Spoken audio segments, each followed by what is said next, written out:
Hi, I'm Tim. Welcome to Watchbox, and thanks for logging on. If you love this watch, email me, tmosso@thewatchbox.com. Your purchase and pricing email question line for buying this or any watch you see on any Watchbox platform. Please reach out to me directly. Email tmosso@thewatchbox.com for pricing. Today, we are discussing a 10-piece limited edition in black ceramic created for the Venezuelan market. This is the Girard-Perregaux WW.TC Worldwide Time Control Shadow Flyback, and it is the black gold special edition, which recognizes Venezuela's history of oil extraction. But we're getting ahead of ourselves.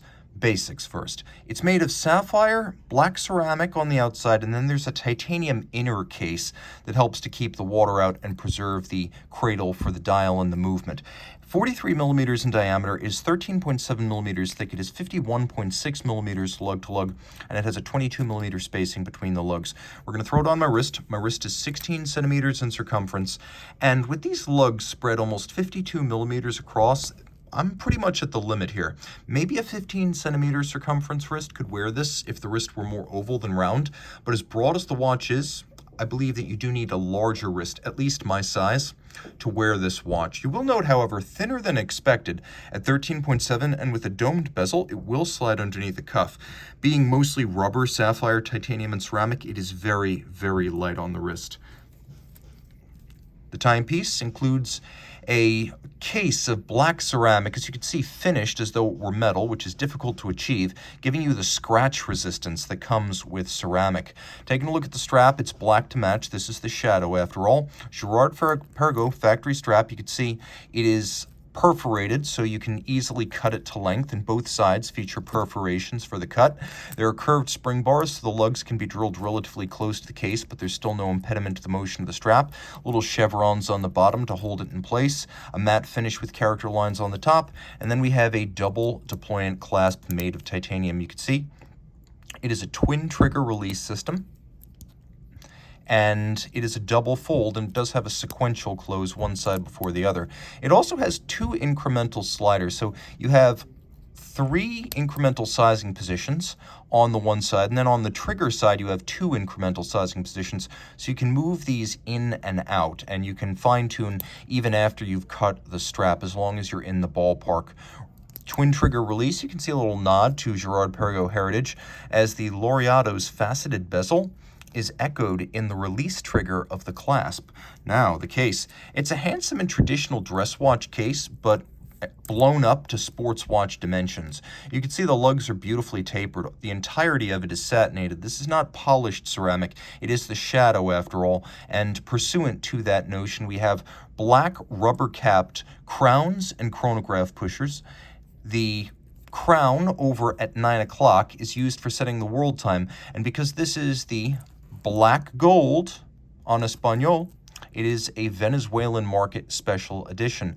You can see Caracas is our reference city. It's in a golden font that's different from the rest of the dial. You can also see that it's not a perfect 1 hour offset between New York and Rio. So signs of the times here. The Caracas GMT offset was minus 430 at the time this watch was made. That was minus 430 between 2007 and 2016. Now, Moscow, between 2011 and 2014, was GMT plus 4. Today, and actually prior to 2011, Moscow was GMT plus 3. So these world time reference rings are always signs of the times. And of course, it gives you a good idea of when the watch was made, when you know that, for example, that Moscow location would have only been current on a world time watch between 2011 and 2014. It's a simple system. It's the Louis Coutier devised world time reference display. So you have 24 cities, usually referencing the world's 24 principal time zones, but Caracas makes that a little bit of an exception in this case, but it works the way every Coutier world time system works. You have a counterclockwise rotating 24-hour reference ring with semicircles, one for day, one for night, and you just set the time for the reference city. Your current city goes up at 12 o'clock, and so now you can see it is 1500 or 3 p.m. in Caracas. And say I were to change my reference city to Paris. I would just make the changes and everything else would move in sync. Now let's say it's 12 o'clock in Paris. It's 12 midnight. Well, what time is it in Riyadh? Well, it's 2 a.m. What time is it in Bangkok? It's 6 a.m. What time is it in Los Angeles? It's 3 in the afternoon. That's simple. You read the minutes at center, you read the city time on the reference rings. Now we have sunken sub registers on a matte black dial. You can also see that the hands for the hours and minutes have been blacked out for minimal glare. Again, it is the Shadow. We're going to take a look at the situation in the dark, and the lume is abundant. Although the dial is constrained by the size of the reference rings, it's still easy to read.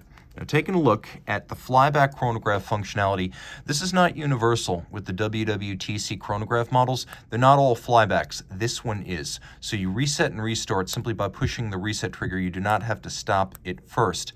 We have screw-down crowns here, 50 meters of water resistance, and the basic movement is a Girard-Perregaux 3300 automatic. So you can see we have some of the underlying features, including hacking seconds and a quick set date, so you can rapidly cycle the date should you wish to do so. The watch, of course, features a Dubois de Praz vertical clutch chronograph module, in this case with flyback capability.